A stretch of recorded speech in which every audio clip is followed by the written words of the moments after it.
mingi bande ko balandi balobi ete bopemi ya sango na mise zate po alembi kasi po manyola kimi ali banki na sa matiti soko ningisa pumbwe balobi ete mingi talaka mwana mama TV mojalisi kumutula na yei na mwana mama TV ntembesi esili olinyoka masano bonkoko oyoka lisolo amboka oyeba bongo ndenge nini kisasa ziko tambola tolobi ete elandaka kaka mwana mama TV mojalisi kumutula na ye lobi na bino mwana mama TV nde makambo nyoso la ngongi na ye. Voilà balandia mwana mama télévision et c'est vous avez biso tato ebake bozali ebele na banda kuna bino bozali kotala biso surtout libanda na Europe, les États-Unis, Amérique, Océanie partout vraiment ça la biso et c'est vraiment kasi tato mona ke bozotala biso mage ba pandémie oyo na ba problème no saison de cas bino bozozala toujours fidèle bo continuer pour s'abonner pour awa bozala bino cité na yango lelo bokomituna ke tonton Mwinga oyambi nani tonton Mwinga ayambi moko ya mwana mboka bako bakenda pena libanda bakenda kozwa mayele baye kozonga nango sikola mboka babandi kosinvestir bazosala pe misala ezomona motongo nani ezali patient baraka na ye toyeba kosolola makambo mboka tokosola ne makambo ebele tokosola likambo ya nomination ya premier ministre Sama Likonde oyo uti kolanda oyo chef de l'état Fatia uti konome ministre ya liboso na mona na age wana ya moke na ye tokosola sikoyo toyeba pena kokota mozindo na tokosolola pe makambo ya papa na biso ndeko na biso mwana mboka Sylvestre Ilunga ndenge a gouvernaki pendant 2 ans oyo tokosola yango tokotala pe ndenge ba ministre belé batambolaki ba défilaki et à part wana tokosola pe makambo gouvernement ya sika o tozozela ebima to ebite so ebima lelo na pourquoi so ebima lobi so ko ebima après une semaine tokosola makambo wana nyonso na ye na ke kopesa yimbote sika zali mbote mwana mboka Pasia Baraka mbote papa na ngai tonton Mwinga na sepeli kokutana na lisusu boni santé malamu nzamba zali kobatela biso na utaki koya esali 4 mois na za mboka awa mokonzi Kinshasa yango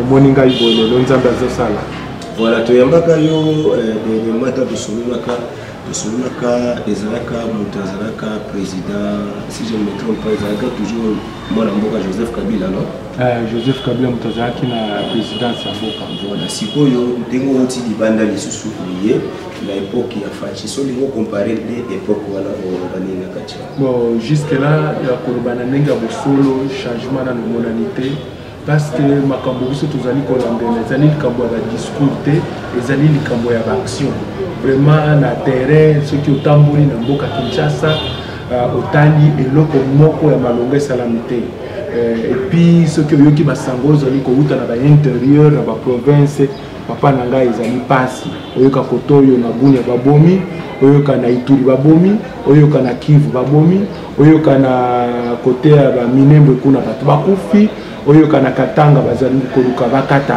province oyoka donc ozoyoka ke makambo oyo tozali koyoka ezali penza ya kitoko te eza esengo te et puis eloko mususu tozali komona ke bana mboka bazali kokufa d'une manière accélérée c'est-à-dire que ba okoma awa matanga siko mituni bato yango bayokani po bakufa bango nyonso de manière sélective obe nini metango okota na mozindo omoni ke pasi eleki mingi kolia pasi kolala pasi transport pasi mai pasi kotanga classe pasi kokende hôpital pasi kisi pasi courant pasi donc na nyonso wana esali ke ba condition otolobaka ba condition toutes les conditions sont réunies que ba congolais basila na ndenge ya bolombango nde eloko zali kopesa biso motema pasi papa na ngai voilà bino ndeko bovandi libanda boza na logique oyo bomoni libanda yango pe bozo souhaiter que na kati ya mboka na biso pe ba logique wana ekota yango ezosala bino pasi po eza na bango pe bakenda bakipana na bango te tala na bango te mwana ndeko patient po tobanda penga lisolo na biso nomination ya premier ministre na biso Sama Likonde oyokaki nomination wana et puis otalaki profil na ye na profil ne okoki kokomate nini Et là, on a commenté les nomination du Premier ministre Sama Lukonde pour la biso génération autosa katikati jeune et puis tous au kende l'âge à 50 ans donc on va que eza et l'autonomie changement de paradigme, c'est-à-dire le chef de l'État a réalisé que esengeli siko tozwa perspective ya sika to longola mayele to miso na ba oyo toyebi ke na ndenge tozali koloba bao basala na balumumba baye kosala na Mobutu baye kosala na Mzee Laurent Désiré Kabila batu wana kaka baende kosala 18 ans lisusu na Joseph Kabila encore batu wana nde ba se déverser lisusu côté ya autoyozoka union sacrée kaka batu wana. Mais jusqu'à quand pour ba jeune o basilisi ba classe ba oyo bazali ko utape libanda batanga mingi ba biso pe ba mususu esengeli tozwa opportunité à servir mboka na biso otolobaki ke non seulement diaspora congolaise to bundi pour na mboka esikolama tango ya dictature ya Joseph Kabila, mais si on mboka est comme libéré et c'est ngeli biso peut participer à la reconstruction ya mboka ngo bokoti kotika biso libanda te. Donc eloko na koki koloba pona premier ministre Sama Lukonde aye ko pesa espoir mingi et pas jeunesse parce que c'est la jeunesse congolaise qui a été sacrifiée et donc sacrifiée et rendue esclave sur son propre sol. Au moni bana oyo sur 12 ans 13 ans, espoir égal société. Batondi na balabala, ba mususu babengi bango bakuluna, ba mususu babengi bango soki okela ba province bango de ba mai, soki obandi na Kinshasa bango de ba shege, soki obandi na Kinshasa bango de ba bana bandumba, bana ya mitinda. Donc au monique toute une génération jusqu'à 40 ans, 45 ans même a été sacrifié. Misala ezalakate, classe ezalakate, ba université lolo bakangi lobi ba fongoli. C'est-à-dire que koye ya premier ministre wana epesi espoir auto bengaka na anglais hope, there is hope. Que espoir que ta mususu ye vraiment aye na vision ya sika oyo ekosala ke mboka esikolama etango. Nini okoloba na bato oyo balobaki ke normalement si le poids politique on doit peser place wana ou bien mériter place wana ezali professeur Bahati Lukwebo. Ah omoni eloko ebomi mboka na biso ezande ba biloko wana oyo akoloba ke oyo lokola azana poids politique oyo azana kati ya majorité oyo azana autorité morale na ye biloko wana nde bomi mboka na biso papa na ngai depuis les années 60 tala ba histoire ba Lumumba tango ya zobunda na Kasavubu o batu ya Bakongo batu ya Boye batu ya balumumbiste basali likita na bango baboyi oyo basali oyo balongo le premier ministre de l'autre suka. Donc au moins il y a un changement de paradigme avec la nomination du nouveau premier ministre Sama Lukonde. Pourquoi? Parce que tout le monde finalement n'a pas d'autorité morale. Que Moutoyo a dépendre na Songolo, il faut avoir une injection. T'as la makambo tu connais qu'un Sénat ton parlement. Makambo soni. Maman Mabunda wana azali ko gérer na combo ya autorité morale na ye au lieu de gérer au nom du peuple pour lequel elle a été élue. Moutia Sénat Papa Tambwe Mwamba azali ko gérer au nom ya Kingakati, au nom de l'autorité morale, au lieu de gérer au nom du peuple qui doit servir. Donc Makambouane et Boma Kimboka. Si quoi il peut répondre à Mutuna Nayo, au moni Mutune Tibati Lukwebo, Bati Lukwebo. A où tu peux servir combien d'années dans le gouvernement il y a Joseph Kabila. Plus de 10 ans, il a été ministre de ceci, ministre de ceci. Mais t'as un mboka n'engezali papa nangai.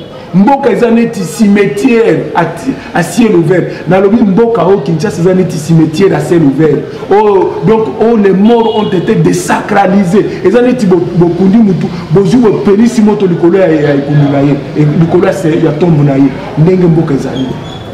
Si on a tous jeunes, ils dépendent de l'autorité morale à Songoloté, ils dépendent de la plateforme Songoloté, la Mouka, FCC, Cash, Boyena Boye. C'est ça, il faut parce qu'il fallait qu'on brise le cercle, l'élite congolaise va avancer.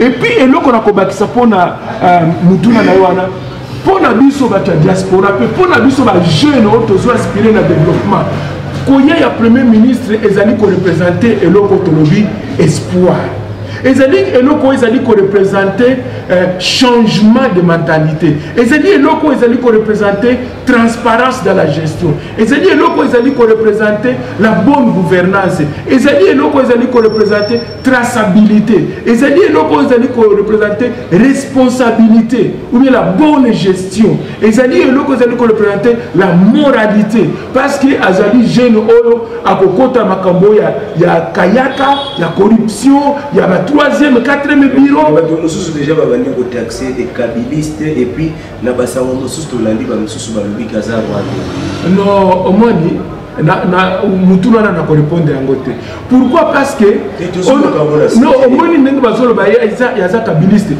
tout le monde qui ont participé au système kabiliste ne sont pas des kabilistes et ça ba musu akota ki kuna na tant bango bazokanisa ki soki tokoti na mouvement wana toko changer yango de l'intérieur.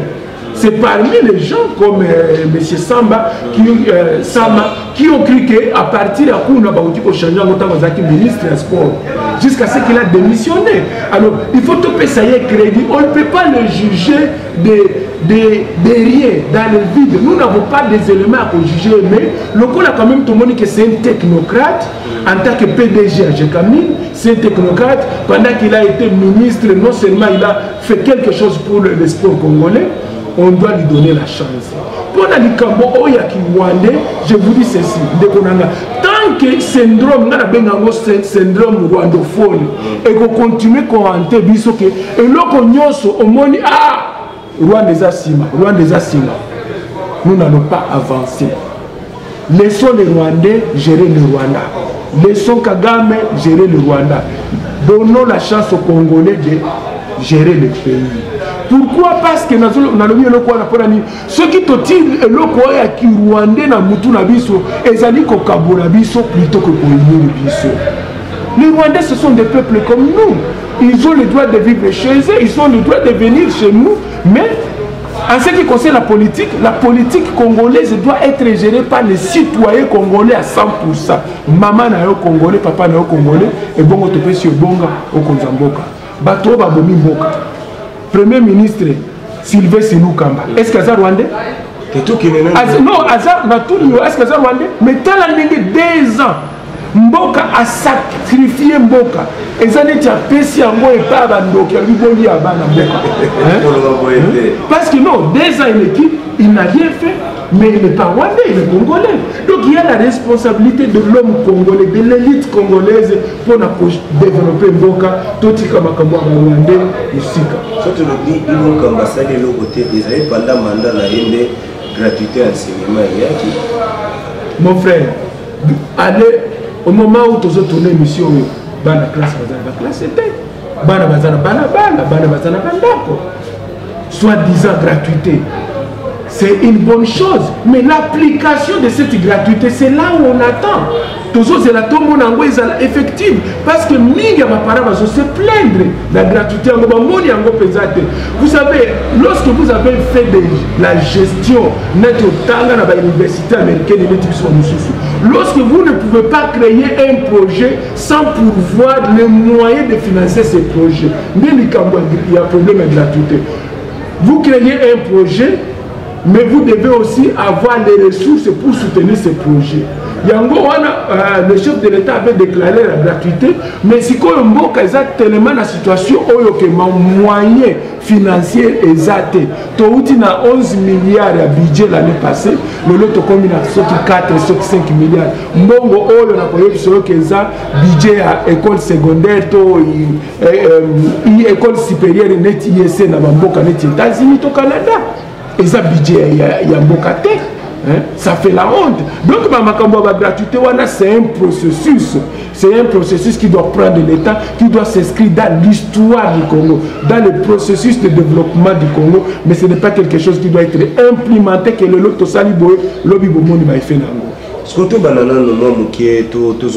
dit, pour te ministre, pour Nayo, tu banda Antoine Kizenga watika biso tozwi Muzito tozwi Matata Ponyo toye kozwa Sami Badibanga toye kozwa Bruno Chibala poto sukisana no wana pona yo le meilleur na bango wana nyonso zana bien mutu asala ki moi mboka ekende liboso ekozaka omoni papa Mbwimbu Info 16 merci mingi pona mutuna wana yeuti na Info 16 pona ko répondre mutuna wana oyo lobi ba ministre ba premier ministre nyonso ngai te mais le monseigneur Mosengo abenga bango ba médiocre.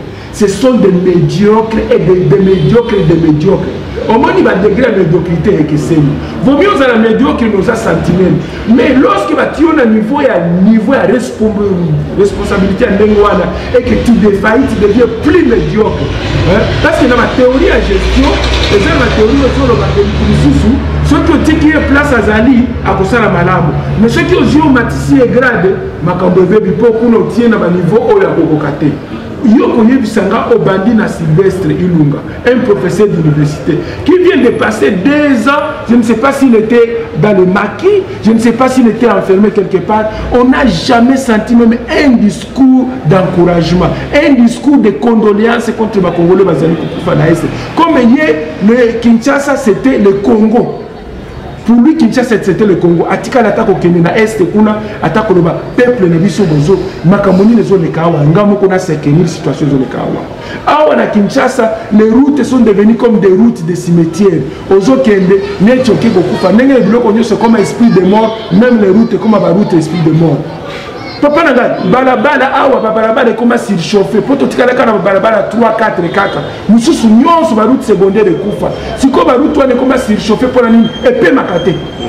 Donc les véhicules sont dans les embouteillages, sont sur cette route là, les pousseurs, les piétons, les motards, les taximens là-bas qui ont makolo et on a que balabala pe comme kolemba et comme surchauffer. Qu'est-ce qu'il a fait? Zéro, bilan zéro. Ok, n'a premier ministre net Bruno Chibala. Bruno Chibala. Bruno Chibala est venu pour s'enrichir. C'est l'investisseur des immobiliers. Il y a qui porte ton banda konaye, bananaïma banokende poto, asuma banda konaye. Et c'est ça le com. Comment est-ce que tu peux être premier ministre pendant 3 ans, pendant 5 ans?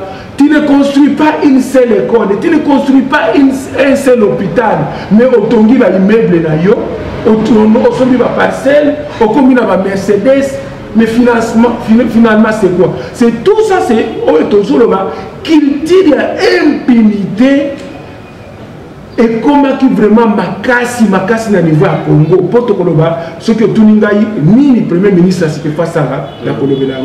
Ok, pas Sami Badibanga. Le monsieur, il était venu avec de bonnes intentions, mais il a fait si c'est 3 mois, si c'est 6 mois, je ne peux pas juger son bilan parce que dans 3 mois, vraiment l'action du gouvernement est comme on en a présenté. Ok, pas à Matata Mponyo. Oui, le monsieur les technocrates, macroéconomiques, microéconomiques, les agrégats économiques, tout ça, on a étudié ça. Mais il doit nous démontrer comment l'augmentation, la croissance économique a eu des répercussions sur les vies des Congolais.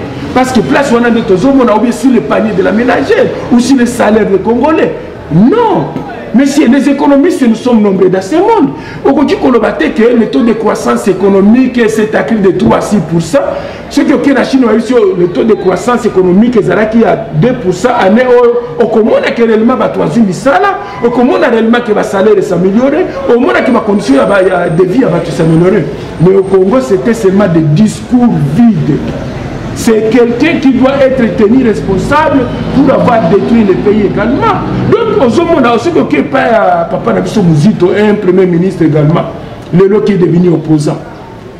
Donc, c'est-à-dire que pendant mandat, qu'est-ce qu'il a fait pour le Congo? Pour yo comme les grands opposants. Mais zéro, bilan à Bango est vide. La crise congolaise, c'est d'abord la crise de l'élite congolaise au sommet de l'État.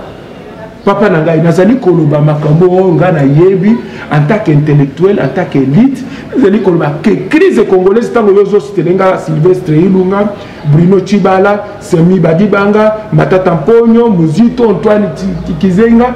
Donc tout ça c'est une classe de médiocres.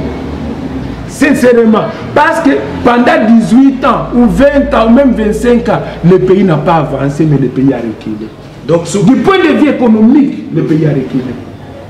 Attention qui vous ôtez comme où est le revenu, où est les retombées économiques, où est la redistribution des revenus au sein de la population. Autre égalité que et Sengeli Batu Oyo, le Mbongo côté belé et Sengeli va pauvre peut se retrouver.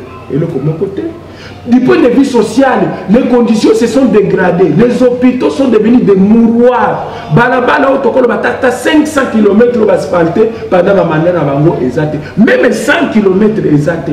Bapo nyonso bukani. Balabala Kinshasa est comme balabala il faut aller na mutu ko ba bengi ba char de combat, to ba véhicule militarisé pour on les kanakati parce qu'il faut 4x4 réseau pour sous-souter et comme il va 6x6.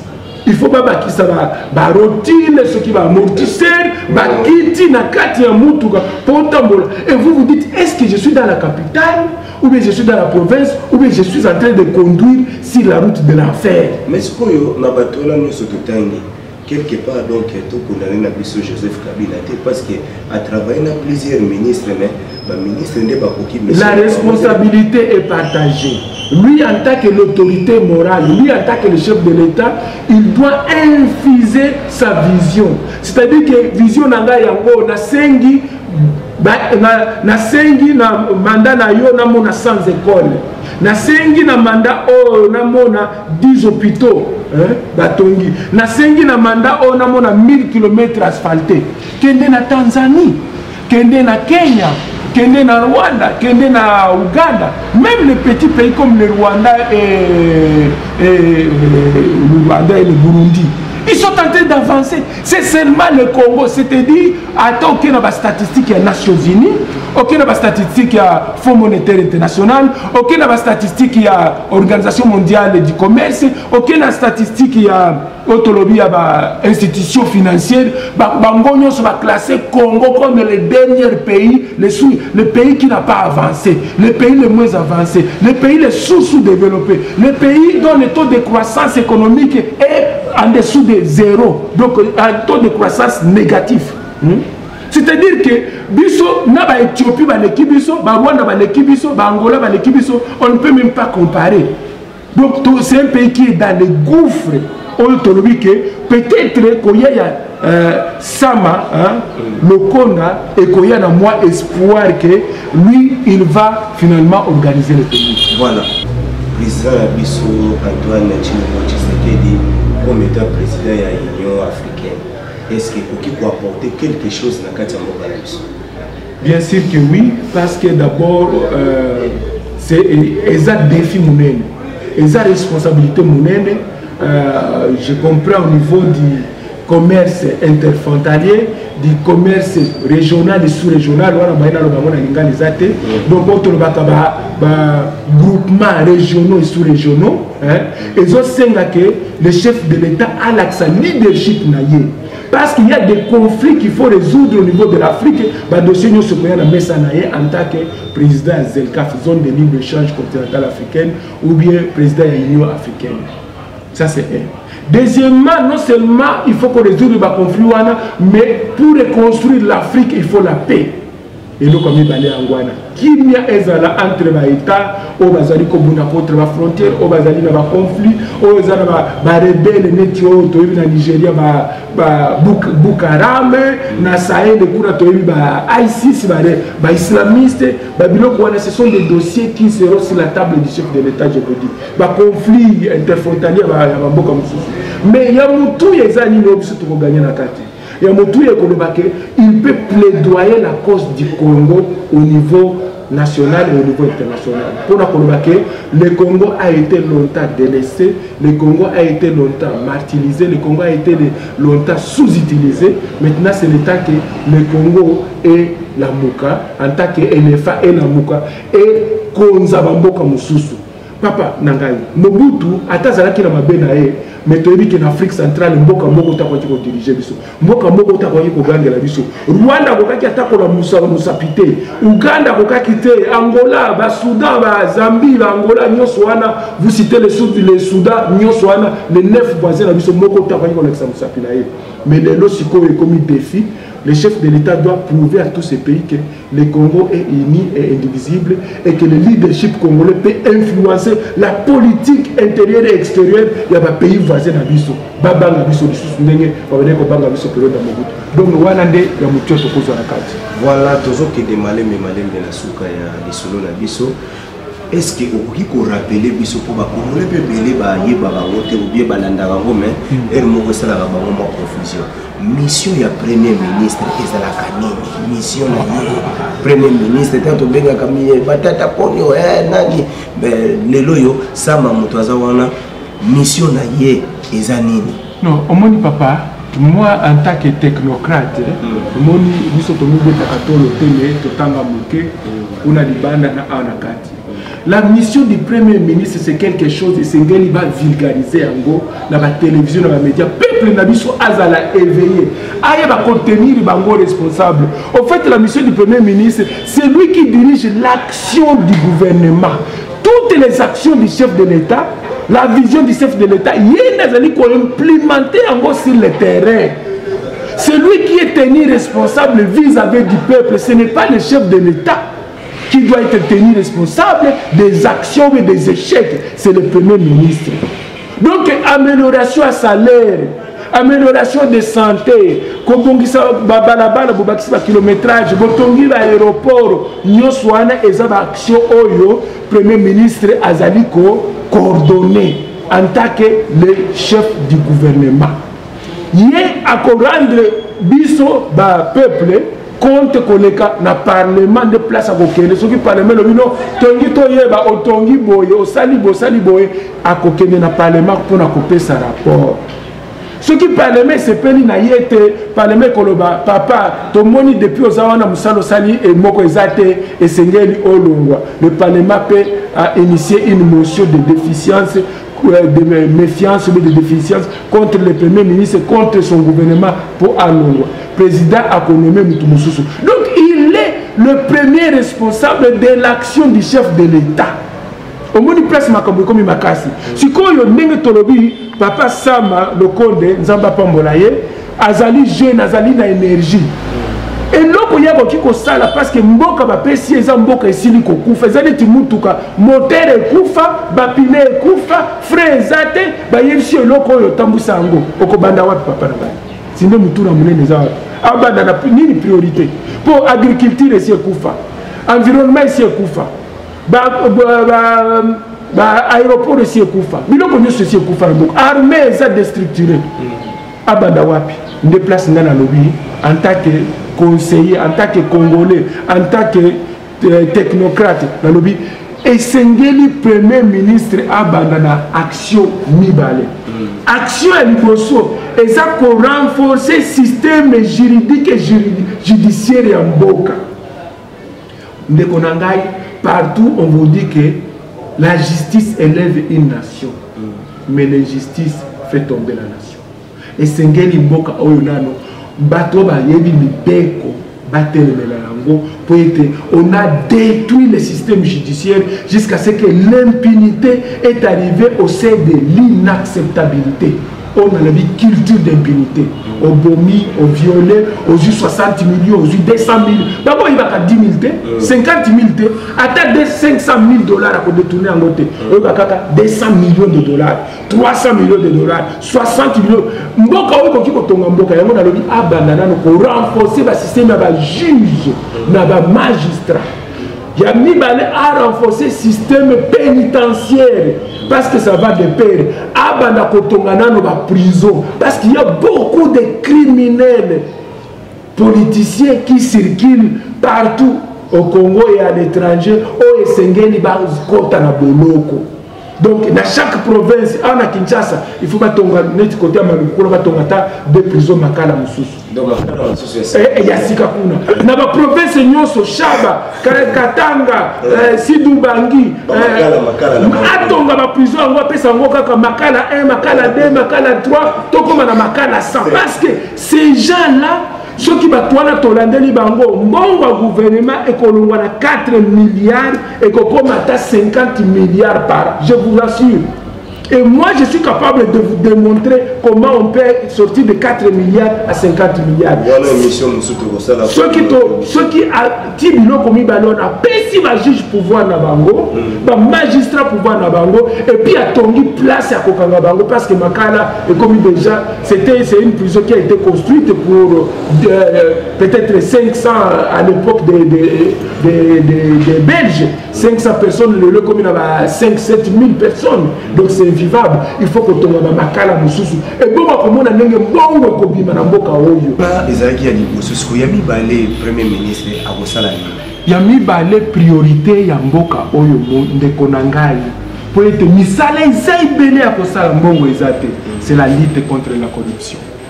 Je vous dis que, Oyo, nga na zonye bisaye, Zangai, Nenge na Kanisaka. Bible les ali koloba, la crainte de Dieu est le commencement de la sagesse. Mais nga na bakisi boye, la crainte des institutions gouvernementales et le respect des lois et règlements du pays est le commencement du développement. Retenez ça pour toute la vie. La crainte de Dieu est le commencement de la sagesse. Ça, c'est la Bible. Mais moi, je vous dis en tant qu'économiste, agent du développement, la crainte des institutions et le respect des règlements et des règlements loi et la République, c'est le commencement du développement. Donc, à Banda, n'a qu'au sa corruption. Il n'y a pas un cancer au Congo, net cancer et la corruption. Au moins, le cancer, ceux qui ont vu Moussapioyo, babundi awa bokati Moussapioyo, asi akimi awa, akomi awa. Bakati loboko, akimi awa, koti na tolo. Na tolo basali ko chimiothérapie pour me bakata tolo ezate. Chimiothérapie ti nzoto nyoso lombi. Ozoko kasuko liate kolala te ndenge cancer chez Sali Congo. Donc la corruption a atteint le seuil de l'inacceptable. La corruption est comme un mode de gestion des institutions publiques. Mon frère, ceux qui papa nanga ala mukakabisika lali pe sonami papa katabana yoki eloko oyo. Nakanisi ata lumumba ata mobutu bakoloba non, c'est trop. Que la corruption est devenue le mode officiel de gestion des institutions du gouvernement. Et ça, c'est dit jamais, c'est inacceptable. Et ça, ça la passe pour bon le gouvernement. Aucun n'a matadi de douane conteneur. Aucun n'a DGDA ko futa ba Afrique. Aucun n'a aéroport ko futa go passe. Aucun n'a ko futa ba fait à vignette. Bon wana nyoso zote bekata na ba poche ba. 80 à 90%, 10% quand nous sommes à la caisse à l'État. Et puis ces gens-là, bangonde basana ba veste, bangonde basana ba campagne, bangonde batondi na gombe, bangonde basoto ba immeuble, même na kati ya fleuve, na kati ya mai, partout là où ils peuvent trouver un lotissement de terre, bazali kotonga parce qu'ils s'en foutent. Ce n'est pas l'argent de la siwer, de gebiso bana poto tozo bunda, tozo sa beta 2-3 cailloux pose $500, $1000, oya ko sale loko na yo, bango mbongo chance loko pamba, bazo ka mbongo. Donc batongi bapesi ba deuxième bureau na bango et c'est ngeli mbongo nyoso ezonga na caisse ya gouvernement pour que le gouvernement ou bien le premier ministre puisse avoir les moyens de sa politique. Et c'est la lutte contre la corruption où il aura le plus grand moyen de travailler sur son action et puis l'action du chef de l'État. Voilà, si vous avez noté pour y avoir gestion, ce qui est merci beaucoup. Voilà, pour tout, quand on a question, on va y assurer les autres. Martin Fayulu, on va dire que Kabila, notre Tshisekedi, nano bakangwani karate. Il y a dirigé les Lugaka et pas il y a Kabila na Paul Kagame. Vous savez, ce sont des questions sensationnelles, des questions déjà divisionniste. Mon frère, si tu es un technocrate, si tu es une élite, tu dois focaliser sur l'intérêt du peuple. C'est que nous appelons rationalité. La rationnelle, c'est ce qui est orienté vers la satisfaction des besoins de notre peuple. Le discours, ça ne nous aide à rien. À tout lobby, il y a la main cachée de Paul Kagame. Mais on sait que les Américains soutiennent aussi les chefs de l'État. Félix Tshisekedi Tshilombo. Est-ce que tu il y a toujours des alliances, c'est faux et c'est réforme. Mais au niveau, on ne peut pas mélanger la politique intérieure et la politique extérieure parce qu'il y a ce qu'on appelle la diplomatie active et la diplomatie passive. Et toutes ces questions, elles ont élaborer pour aider le peuple à comprendre, mais je pense que ça c'est une distraction. Nous devons focaliser, Martin Fayulu doit focaliser son action sur le peuple. Et là, on y a au sein de la peuple. Attention qui a mandaté, qu'est-ce qu'il peut faire en tant que leader, Moïse Katumbi, Toki, l'université, pour aider l'hôpital, aussi l'hôpital, réfectionner, maman, moi, il y a machine imagerie, il y a machine mapa, il y a maman, voici là où le discours doit être orienté. Paul Kagame, nous devons laisser le président rwandais gérer son pays. Moi, je ne suis pas du genre on a le syndrome rwando, burundais, ougandais, partout, partout au Congo. Il faut ça rwandais. Ceux qui ont changé, il faut ça rwandais. Non, mon frère. Nous devons gérer ces pays comme des responsables. Laissons les Rwandais au Rwanda et travaillons pour redresser le Congo et amener le Congo à un état d'émergence. Un mot par rapport à Ndenge, Batubazo réclamé procès à Tchebe et Salem. Bon, au moins, ça c'est parce que le chef de l'État a déclaré un état de droit. Et un état de droit, c'est là où on parle de la justice distributive. Oh, ils ont dit que Mukolo azate, Muki azate, riche azate, pauvre azate. Oh, non, étranger, tout national, tout. La justice est pour tout le monde.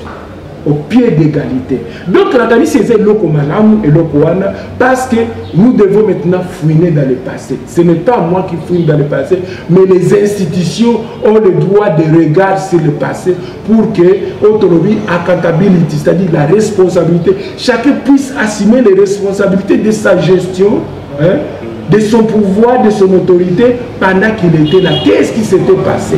Donc, et ça va donner un exemple pour que l'impunité, on a mis la culture de l'impunité, la culture de la médiocrité et le Mwanamboka Oyo. Voilà, Mwanamboka patient, Baraka, Tokomina Souka ya Lisolo na biso, malgré monsieur Zakito Kone, Dangwa, Totokima, Simaya Tango. Merci beaucoup.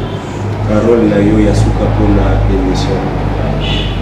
Parole nanga suka pour l'émission Oyo na remercier na novino ndenge boyaki kutana na ngai po sepeli ke na pesa moi makanisi na ngai na oyo tolobi contribution na développement et reconstruction en mboka yango wana liboso ya mibale na lobi ete losako eba mokonzi na biso papa Félix Antoine Tshisekedi pour nommer premier ministre jeune, c'est lui qui vient rompre avec le paradigme.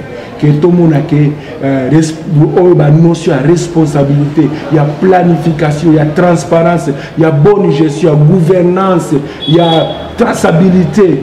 Et finalement, la notion a émergé dans la gestion en Mboka Rabiso parce que tu as confiance, tu as que le premier ministre va travailler.